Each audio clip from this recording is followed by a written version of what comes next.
నేర్చుకోవటానికి ఈజీగా ఉంటుంది.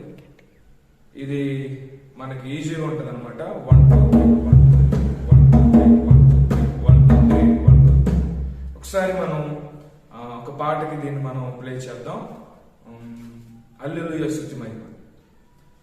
స్లోగా టెంపో మనం ఫస్ట్ స్లోగా ప్లే చేస్తూ 1 2 3 1 2